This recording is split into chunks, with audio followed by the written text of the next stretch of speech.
Hello दोस्तों, आपका अपने चैनल में स्वागत है। सुमन विद स्टोरीज़। कहानी शुरू करने से पहले आप सबसे रिक्वेस्ट है, प्लीज़ कहानी पसंद आए तो चैनल सब्सक्राइब और लाइक करना ना भूलें। आज रामलीला के मंच पर राम विवाह का मंचन था। राम के रूप में विष्णु ने जैसे ही सीता के रूप में कलाकीर्ति पूजा को जयमाला डाली तो भीड़ में तालियों की गड़गड़ाहट गूंज उठी। परंतु भीड़ में बैठी एक सुंदरी जो काले काले सुंदर से नैनों से सिर्फ राम को ही निहार रही थी। उसका सुंदर सा मुखड़ा चांद की तरह चमक रहा था। वो कोई और नहीं बल्कि विष्णु की पत्नी रोहिणी थी। वह तो अपने मन में और ही काल्पनिक सपने गढ़ रही थी। वह खुद को सीता के रूप में उस रंगमंच पर देख रही थी, जैसे वह खुद ही अपने राम के सम्मुख खड़ी होकर उनको जयमाला पहना रही हो। और वह यह सपना देखे भी क्यों ना, आखिर वह अपने पति विष्णु से निश्चल प्रेम जो करती थी। तालियों की गड़गड़ाहट से उसका ध्यान भंग हो गया और वह सपनों की दुनिया से बाहर आ गई। तभी रामलीला संस्थापक ने माइक के जरिए श्री रामलीला के आगे के प्रोग्राम को कल के लिए स्थगित कर देने की सूचना दी। अच्छा, आज का प्रोग्राम कैसा लगा? गेट अब बदलकर मंच से बाहर आकर विष्णु ने रोहिणी से पूछा। हाँ हाँ, बहुत अच्छा लगा और नहीं भी लगा, उदासी भरे अंदाज से रोहिणी ने जवाब दिया। अच्छा लगा और नहीं भी लगा, इससे क्या मतलब है? विष्णु ने रोहिणी से पूछा। आप तो राम के रूप में अच्छे लग रहे थे, परंतु अगर सीता के रूप में मैं होती तो और भी अच्छा लगता। रोहिणी ने हल्की सी मुस्कान भरते हुए विष्णु से कहा। अरे यह कहो ना कि तुम जल बुझ गई जब पूजा ने हमको माला डाली। विष्णु ने रोहिणी को चिढ़ाने के लिए प्रत्युत्तर में कहा। अरे हम क्यों जलने लगी? जले हमारे दुश्मन, हमको क्या पड़ी जो जलें? उदास होकर रोहिणी ने कहा। अरे तुम तो छोटी छोटी बातों पर उदास हो जाती हो। अच्छा बाबा, अगली बार से हम संस्थापक जी से कहकर सीता का रोल तुमको दिलवाएंगे। रोहिणी के गालों को खींचकर उसे गले लगाते हुए विष्णु ने कहा। फिर रोहिणी ने भी विष्णु को अपनी बाहों में भर लिया। इस तरह से दोनों पति पत्नी आपस में बात करते हुए घर आ गए। दोनों ही पति पत्नी एक दूसरे से बहुत प्यार करते थे। वह दोनों जितने तन से सुंदर थे उतने ही मन से सुंदर थे। हर किसी की मदद करने की आदत के कारण वह पूरे मोहल्ले में जाने जाते थे। विष्णु रंगमंच पर राम का किरदार निभाने के अतिरिक्त एक प्राइवेट स्कूल में अध्यापन कार्य करते थे। आमदनी कुछ खास नहीं थी, इसलिए रोहिणी भी सलवार सूट की सिलाई करके रुपए जुटाया करती थी। इस तरह से दोनों मियाँ बीवी अपनी ज़िंदगी बसर करते थे। रुपए जरूर कम थे, परंतु उनके घर में सुख समृद्धि और प्यार भरपूर था। तुम ना यह काम मत किया करो, इसकी आवाज़ से तुम्हें सर दर्द होने लगता है। अरे मैं हूं ना तुम्हारा ख्याल रखने के लिए, फिर तुम यह काम क्यों करती हो? विष्णु ने स्कूल से आकर बैग रखते हुए रोहिणी से कहा। अरे आप भी तो थक जाते हो, आप भी यह नौकरी छोड़ दो। रोहिणी ने मशीन पर कपड़े सिलते हुए कहा। अरे हम अपनी नौकरी छोड़ देंगे तो फिर घर का कैसे चलेगा? प्रत्युत्तर में विष्णु ने कहा। तभी तो कहती हूँ कि अगर घर चलाना है तो हम दोनों को मिलकर काम करना पड़ेगा। मेरी कमाई से घर खर्च चलेगा और तुम्हारी कमाई से आगे के लिए रुपए बचाएंगे। अरे कल को हमारा परिवार बड़ा होगा तो खर्चा कहाँ से आएगा? रोहिणी ने जवाब दिया। अच्छा बाबा, तुमसे तो कोई नहीं जीतने वाला। अब मुझे बहुत भूख लगी है, मेरे लिए खाना लगा दो। मेज पर बैग रखते हुए विष्णु ने कहा। अच्छा आप हाथ धुल कर आइए, मैं खाना लगा देती हूँ। प्रत्युत्तर में रोहिणी ने कहा। विष्णु हाथ धुलकर आया और खाना खाने लगा। उसे खाना खाते देख रोहिणी उसे निहार रही थी, परंतु विष्णु के चेहरे पर आज वह चमक नहीं थी जो रोज हुआ करती थी। आज वह कुछ उदास था। रोहिणी ने उसकी यह उदासी देखी नहीं जा रही थी। जब उससे रहा नहीं गया तो उसने विष्णु से उदासी का कारण पूछा। कई बार पूछने पर भी उसने कुछ नहीं कहा। अब रोहिणी समझ चुकी थी कि आज फिर से विष्णु स्कूल लेट पहुँचे होंगे, जिससे उनकी वेतन काट ली गई होगी।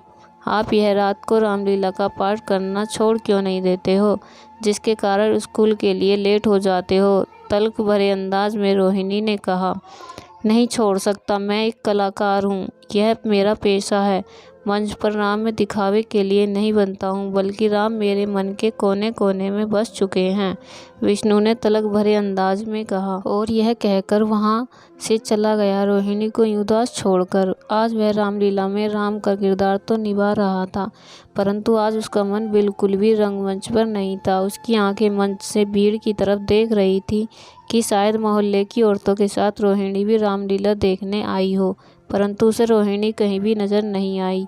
आज उसका मन बहुत उदास था क्योंकि हर रोज़ रोहिणी उसके साथ रामलीला देखने आया करती थी। आज पहली दफ़ा वो रामलीला देखने नहीं आई। आज विष्णु जैसे तैसे रामलीला का प्रोग्राम ख़त्म करके घर वापस आ गया। तब तक रोहिणी सो चुकी थी। वह उसके पास बेड पर जाकर बैठ गया और उसे प्यार से निहारने लगा और वह प्यार से रोहिणी के माथे को चूमकर वहीं उसके बगल में बेड पर सो गया। जब सुबह हुई विष्णु की आंखें खुली तो उसने देखा कि रोहिणी के हाथ में चाय का कप लेकर उसके सामने खड़ी थी। अरे क्या तुमने मुझे माफ़ कर दिया कल हुई गलती के लिए? क्योंकि कल मैंने तुम्हें बहुत डांट दिया था, विष्णु ने अटपटा कर उठते हुए कहा। हाँ हाँ, मैंने तो आपको रात को ही माफ़ कर दिया था जब आपने प्यार से मेरा माथा चूमा था, मुस्कुराते हुए रोहिणी ने कहा।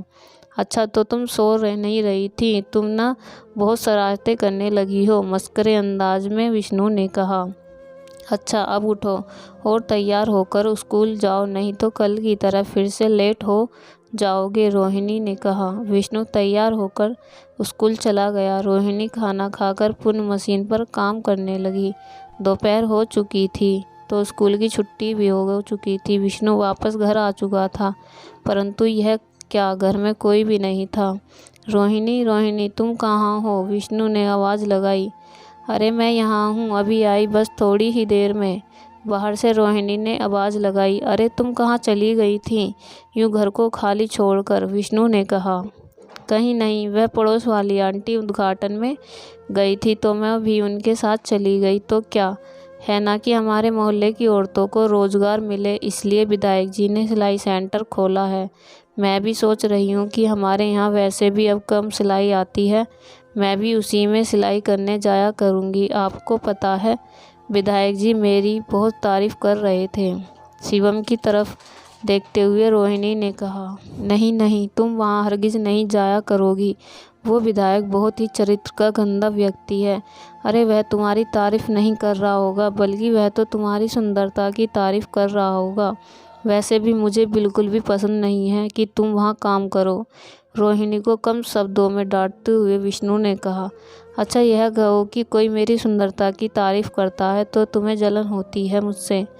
नटखटी स्वर में रोहिणी ने कहा। नहीं ऐसा नहीं है रोहिणी, मैं तुम्हारी सुंदरता से नहीं जलता, भला तुम में और मुझ में कोई अंतर है? आखिर हम एक दूसरे के मन से जुड़े हैं। परंतु आदमी ठीक नहीं है, वह बहुत गंदा व्यक्ति है, विष्णु ने समझाते हुए कहा। आपको मुझ पर भरोसा नहीं है क्या? क्या मैं आपको कभी धोखा दे सकती हूँ? रोहिणी ने कहा। मुझे तुम पर भरोसा है, खुद से ज़्यादा है, पर हर व्यक्ति तुम्हारी तरह साफ नीयत नहीं रखता। तुम बहुत भोली हो, इसलिए आसानी से हर किसी की बात पर भरोसा कर लेती हो। मैं कुछ नहीं जानता, तुम कल से सिलाई सेंटर में नहीं जाओगी, विष्णु ने कहा। अच्छा बाबा, आप कहते हैं तो मैं बिल्कुल भी नहीं जाऊंगी। कल मैं अपना नाम वापस ले लूँगी उस सिलाई सेंटर से, ठीक है? विष्णु के कंधों पर हाथ रखकर रोहिणी ने कहा। रोज़ की तरह शाम को फिर से दोनों मियाँ बीवी रामलीला देखने निकल गए और फिर रात को 2 बजे रामलीला का मंचन करके वापस आ गए। जब अगले दिन सुबह हुई तो रोज़ की तरह विष्णु स्कूल के लिए निकल गया और रोहिणी अपने काम पर लग गई। दोपहर को जब विष्णु घर आया तो उसे घर में कोई नहीं मिला। उसने कई आवाज़ लगाई परंतु रोहिणी का कोई जवाब नहीं आया। अब उसका मन बहुत व्याकुल हो उठा। आखिर रोहिणी इस तरह बिना बताए कहाँ चली गई? तो उसने पड़ोस की आंटी से जाकर पूछा। आंटी, आपने रोहिणी को देखा? क्या आप बता सकती हो कि वह कहाँ गई है? अरे रोहिणी अभी तक घर नहीं आई। अरे सिलाई सेंटर से तो वह पहले ही निकल आई थी। सच कहें बेटा, अगर तुमको बुरा ना लगे तो मुझे तो तुम्हारी बीवी के चाल चलन कुछ ठीक नहीं लग रहे थे। अरे मेरे सामने ही एक गाड़ी वाले किसी रईसजादे ने हंस हंस कर बातें कर रही थी और उसी के साथ गाड़ी में बैठकर चली गई थी। मुझे लगा कि वह घर आ गई होगी। अब घर नहीं आई है तो हो सकता है उसी के साथ घूम रही होगी, संदेशप्रद शब्दों में पड़ोस में रहने वाली आंटी ने कहा। नहीं नहीं, यह हरगिज़ नहीं हो सकता है। मेरी रोहिणी को मैं अच्छी तरह जानता हूँ, वह मुझे कभी धोखा नहीं दे सकती है। यह कहकर विष्णु वहाँ से चला गया। रोहिणी को ढूंढते ढूंढते रात हो चुकी थी, परंतु रोहिणी को कोई भी पता नहीं चला। उन दोनों का कोई भी रिश्तेदार नहीं था, क्योंकि दो अनाथ थे और अनाथालय में ही पले बड़े थे। हर जगह तलाशने के बाद भी रोहिणी कहीं न मिली तो वह हताश होकर घर वापस आ जाता है।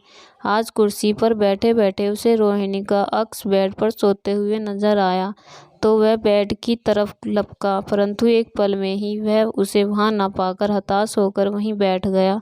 तो कभी उसका अक्स उसे मशीन पर सिलाई करते हुए नजर आता। आज वो पूरी तरह से टूट चुका था। जैसे ही उसके कानों में रोहिणी की आवाज़ गूंजती है तो बार बार बाहर जाकर देखता।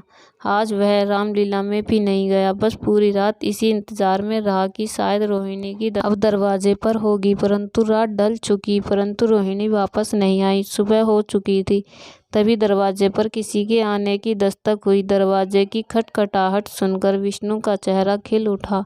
अरे रोहिणी, बड़ी देर लगा दी, कहाँ रह गई थी रात भर? यह कहते हुए विष्णु ने दरवाज़ा खोला। अरे बेटा, मैं आंटी हूँ, रोहिणी नहीं हूँ। अरे तू बड़ा भोला है, तू आज भी नहीं समझ पाया कि रोहिणी तुझे धोखा देकर किसी और के साथ चली गई? आंटी ने कहा, जो दरवाजे पर ही खड़ी थी। नहीं नहीं आंटी, रोहिणी मुझे धोखा नहीं दे सकती है। ज़रूर उसकी कोई मजबूरी रही होगी, इसलिए शायद नहीं आ पाई, या मेरी रोहिणी किसी बड़ी मुसीबत में है। विष्णु ने कहा, बेटा तू उससे बहुत प्यार करता है तो वह ज़रूर वापस आ जाएगी, परंतु अगर तू इस तरह से उदास रहेगा तो वह कभी भी नहीं आएगी। अगर तू चाहता है कि वह वापस आए तो तू पहले की तरह सज धज कर स्कूल जा। आंटी ने विष्णु को समझाते हुए कहा, अच्छा तो मैं भी अभी तैयार होकर स्कूल जाता हूँ, और जब मैं स्कूल से वापस आऊँगा तो वह मुझे घर पर ही मिलेगी ना आंटी? एक मासूम बच्चे की तरह शिवम ने आंटी से कहा, और फिर वह रोज की तरह तैयार होकर स्कूल चला गया। वह ऑटो में बैठकर स्कूल जा ही रहा था कि ऑटो में सामने वाली सीट पर बैठी दो अध्यापिका आपस में बात कर रही थी। अरे मैडम, आप आज इतनी लेट कैसे हो गई हो? पहली अध्यापिका ने दूसरी अध्यापिका से पूछा। कुछ नहीं, आज वो रेलवे क्रॉसिंग पर जब मैं पहुंची तो वहाँ एक औरत का शव पड़ा था और उसके चारों तरफ भीड़ लगी हुई थी। उसका शरीर बहुत ही भयानक तरीके से ट्रेन से कट चुका था। अरे उसकी शक्ल तो बिल्कुल ही पहचान में नहीं आ रही थी, एक हाथ भी कटकर अलग पड़ा था। पर आश्चर्य की बात यह है कि वो एक लड़की थी, परंतु उसके हाथ पर विष्णु नाम गुदा हुआ था। दूसरी मैडम ने कहा। इतना सुनते ही विष्णु की खोपड़ी चकरा गई। वह समझ गया कि अब रोहिणी इस दुनिया में नहीं रही। उसने तुरंत ऑटो रुकवाया और उतरकर रेलवे क्रॉसिंग की तरफ दौड़ पड़ा। वहाँ भीड़ को चीरते हुए जब उसने उस शव को देखा तो वो सारी चीज़ें मिल गईं जो रोहिणी के पास थी। वह उसी साड़ी में थी जो उसने उस वक्त पहनी थी। वो आज बिलख बिलख कर रोने लगा। कभी कभी तो मांस के लोथड़ों को अपने सीने से लगा लेता और याद करता कि कभी उसे अपनी बाहों में भर लिया करता था, परंतु आज उसका सब भी ऐसी स्थिति में था कि वह उसे उठाकर अपनी बाहों में भी न भर सके। पुलिस भी आ चुकी थी। पुलिस ने उसे उठाकर एक तरफ बैठा दिया और लाश को पोस्टमार्टम के लिए भेज दिया। पोस्टमार्टम के बाद लाश को विष्णु को सौंप दिया गया और उसने उसका अंतिम क्रियाक्रम किया और घर आ गया। यूं ही उदास होकर गुमसुम रहते रहते उसे 2 दिन बीत चुके थे, परंतु विष्णु के जहन में कई सवाल उठ रहे थे। आखिर रोहिणी रेलवे क्रॉसिंग के पास क्या करने गई थी? अब विष्णु पागल की तरह बार बार रेलवे क्रॉसिंग की तरफ दौड़ पड़ता। एक रोज जब वह रोहिणी की याद में रेल से कटने जा रहा था तो पास के ही चाय वाले भैया ने उसे बचा लिया और कहा, तुम्हारे इस तरह से जान देने से क्या उन दरिंदों को सज़ा मिल जाएगी जिन्होंने तुम्हारी बीवी को मारा है? यह सुनते ही विष्णु की खोपड़ी घूम गई और उसने चाय वाले भैया से पूछा, क्या कह रहे हो? मेरी पत्नी का एक्सीडेंट नहीं हुआ है, उसे मारा गया है? हाँ, यही कोई रात के 2 बजे की बात है। मैंने खिड़की से बाहर देखा कि कुछ लोग एक औरत को उसके हाथ पैर पकड़कर उसे रेल की पटरियों पर लिटा रहे थे। वो तुम्हारी पत्नी ही थी। पता नहीं अब तुम्हारी बीवी जिंदा भी थी या नहीं, क्योंकि वह कोई भी हलचल नहीं कर पा रही थी। मैंने देखा वह गाड़ी तो मुझे, और यह कहते कहते वह रुक गया। अरे वो गाड़ी से क्या मतलब है? किसकी गाड़ी थी बताओ ना भैया। अब मुझे पूरी सच्चाई जाननी है। विष्णु ने चाय वाले सज्जन से प्रश्न किया। डरते हुए चाय वाले सज्जन ने कहा, मैं तुम्हें बता दे रहा हूँ, परंतु मेरा नाम नहीं आना चाहिए। वह बहुत ही खतरनाक लोग हैं। वह गाड़ी किसी और की नहीं थी बल्कि विधायक जी की थी, जिसमें तुम्हारी पत्नी को लाया गया था। इतना सुनते ही विष्णु वहाँ से चल दिया। वह सीधे पुलिस स्टेशन पहुंचा। थाने में दरोगा सुलेमान बैठे हुए थे। विष्णु को पास आते ही उन्होंने उसे बैठने के लिए कहा। अरे कैसे आना हुआ राम साहब? अरे हम तो आपके इसी नाम से जानते हैं। बड़ा सुंदर अभिनय करते हो आप राम का। वैसे कैसे आना हुआ यहाँ? क्या किसी की कंप्लेंट लिखवानी है? दरोगा सुलेमान ने मुंह में पान चबाते हुए कहा, मुझे अपनी पत्नी के केस के बारे में कुछ कहना है। उसका एक्सीडेंट नहीं हुआ है बल्कि उसकी हत्या हुई है, और मुझे पूरा संदेह है कि उसकी हत्या विधायक अमर सिंह ने की है। आप मेरे साथ चलिए, विधायक के घर की तलाशी लीजिए, आपको ज़रूर कोई ना कोई सुराग मिलेगा। विष्णु ने दरोगा सुलेमान से कहा, तो तुमको विधायक जी पर शक है? चलो मैं भी तुम्हारे साथ विधायक के घर चलता हूँ तलाशी लेने। दरोगा सुलेमान ने मुंह से पान उगलकर शिवम की तरफ गुजरते हुए कहा, और फिर दरोगा सुलेमान विष्णु को अपनी जीप में बिठाकर विधायक के फार्म हाउस पर पहुंच गया। आओ दरोगा सुलेमान, कैसे आना हुआ? दरोगा को आते देख विधायक अमर सिंह ने मुस्कुराते हुए कहा, कुछ नहीं साहब, यह हमारे राम साहब बोल रहे थे कि इनकी सीता का अपहरण आपने किया है और बाद में उसे मार ही दिया। दरोगा ने मुस्कुराते हुए विधायक अमर सिंह से कहा, ओ तो तुम पुलिस तक पहुंच गए हमारी शिकायत करने। अब आ गए हो तो बोलो, कितना रुपया चाहिए अपना मुंह बंद रखने के लिए? विधायक ने विष्णु की तरफ देखते हुए कहा, मुझे रुपये का लालच नहीं है। मैं उन सबको सज़ा दिलवाऊंगा जो मेरी पत्नी की हत्या में शामिल थे। विष्णु ने सख्त लहजे से ऊंची आवाज़ में कहा, यह अपना वॉल्यूम डाउन कर। यह तेरा रामलीला का मंच नहीं है, समझा? और ना ही तू कोई पुरुषोत्तम राम है। कड़क लहजे में चिल्लाते हुए विधायक अमर सिंह ने कहा, क्या कसूर था मेरी पत्नी का? अरे क्या बिगाड़ा था उसने किसी का? रोते हुए विष्णु ने कहा, कुछ भी तो नहीं, परंतु उस दिन सिलाई सेंटर में तेरी पत्नी की सुंदरता को देखकर मेरा दिल आ गया उस पर, और जो भी चीज़ मुझे प्यारी लगती है उसे मैं हर कीमत पर पाकर रहता हूँ। इसलिए मैंने अपने आदमी भेजे उसे लेने के लिए। अरे तेरी बीवी तो बड़ी भोली भाली थी, झट से एक अजनबी पर यकीन करके गाड़ी में बैठ गई। उसे लगा कि मेरे आदमी उसे उसके घर पर छोड़ देंगे। मानना होगा तेरी बीवी थी बड़ी पतिव्रता। अरे मैंने तो उसके सामने रुपयों का अंबार लगा दिया, परंतु वो फिर भी ना मानी। अगर मान जाती तो ना तो तुम दोनों की लाइफ ही बदल चुकी होती। और खैर, मुझे जो पाना होता है मैं उसे हर कीमत पर पाकर रहता हूँ। बहुत फड़फड़ा रही थी खुद की इज्जत बचाने के लिए, परंतु मैंने उसे ऐसे पिंजरे में कैद किया कि वह उड़ ही ना सकी। मेरे आगे उसके सभी हौसले पस्त हो गए, परंतु मानना होगा उसके हौसले को, इज्जत को लूटने के बाद भी उसमें वह कड़क थी। अरे बार बार कहे जा रही थी कि वह मुझे सबके सामने जलील करेगी और मेरी पोल खोलेगी। बस फिर क्या आ गया मुझे गुस्सा, और गुस्से में ही उसका गला दबा दिया, यही फड़फड़ाकर दम तोड़ दिया। बाद में उसे रेलवे ट्रैक पर फेंकवा दिया। अब बाद की कहानी तो तुझे पता ही है ना। अगर तूने अपना मुंह खोला तो ना तो तेरे तो टुकड़े भी नहीं मिलेंगे, तुझे तो मैं जलाकर राख। इतराते हुए विधायक ने शिवम से कहा। विष्णु कुछ कह पाता उससे पहले ही विधायक ने अपनी बॉडीगार्डों से कहा, अरे देख क्या रहे हो, उठवाकर फेंक दो इसे बाहर। नेता का आदेश पाकर बॉडीगार्ड ने उसे बाहर सड़क पर फेंक दिया। विष्णु चुपचाप उठकर अपने कपड़े झाड़कर वहां से चल दिया। आज उसकी आत्मा उसे अंदर से कचोट रही थी। बार बार रोहिणी का अक्स उसकी आंखों के सामने आने लगा, मानो वो उससे पूछ रही थी, मेरे राम तुम्हारी इस सीता को इंसाफ कब मिलेगा? क्या तुम्हारी सीता की इज्जत को तार तार करके उसकी पतिव्रता को खंडित करने वाला भैंसी रावण यूं ही इस संसार में खुला घूमता रहेगा? आज रामलीला का अंतिम दिवस था। आज विजयदशमी का पर्व था। रामलीला के श्रृंगार गृह में सभी कलाकार सज धज रहे थे। तभी विष्णु वहां आकर बैठ गया। विष्णु को यूं बैठा देखकर सुनील ने उसे सांत्वना देते हुए कहा, भाई सच में भाभी की मौत की खबर सुनकर बड़ा दुख हुआ।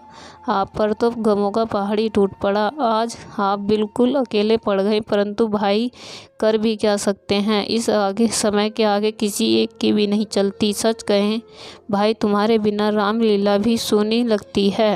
अब विकास आपकी जगह राम के किरदार को निभा रहा है। अब इसे इतना ज्ञान कहाँ जितना आपको है। सही कहा भैया, मैं बिल्कुल भी इस किरदार को निभा नहीं पा रहा हूँ। मैं तो सच में भैया आपका हनुमान ही अच्छा लगता हूँ। विकास ने विष्णु से कहा, अब तुम लोग चिंता मत करो, अब मैं आ गया। अब राम का किरदार मैं निभाऊंगा। विष्णु ने कहा, सच में भैया आज राम का पाठ आप करोगे? अरे तब तो मज़ा ही आ जाएगा। सुशील ने खुशी होते हुए विष्णु से कहा, हाँ हाँ, अगर मैं आज राम नहीं बना तो दुराचारी रावण तो आज जिंदा ही रह जाएगा। विष्णु ने कहा। आज उसकी तरह की बातें सुनकर सभी अचंभित थे, क्योंकि अक्सर जब कभी भी वह मजाक किया करता तो खिलखिला उठता था, परंतु आज खामोश था। कोई भी नहीं समझ पा रहा था कि वह मजाक कर रहा था और या कुछ और था उसके दिमाग में। विकास के बीच में बात काटते हुए कहा, पता है भैया, आज हमारे रामलीला मंच पर विधायक जी आ रहे हैं। आज हमको अपने अपने किरदार और भी अच्छे ढंग से करने होंगे। आज का मंचन ऐसा होगा कि सारे शहर में सिर्फ इसी की चर्चा होगी। आज के रावण की विनाश की कहानी सारी दुनिया देखेगी। आज विष्णु ने अंतर्मन से कड़े कड़े शब्दों में कहा। तभी संस्थापक ने नेताजी के आने की सूचना दी। अब सभी कलाकार तैयार हो चुके थे। मंच पर ही सज चुका था। अब ऊंची से मंच पर रावण विराजमान था, तो दूसरी तरफ रामादल की झांकी थी, जिसमें विष्णु, राम, सुशील, लक्ष्मण, विकास हनुमान के किरदार में थे। रामलीला संस्थापक ने विधायक का माल्यार्पण कर उनका स्वागत किया और उनसे सुंदर सुंदर उन झांकियों की आरती करने का निवेदन किया।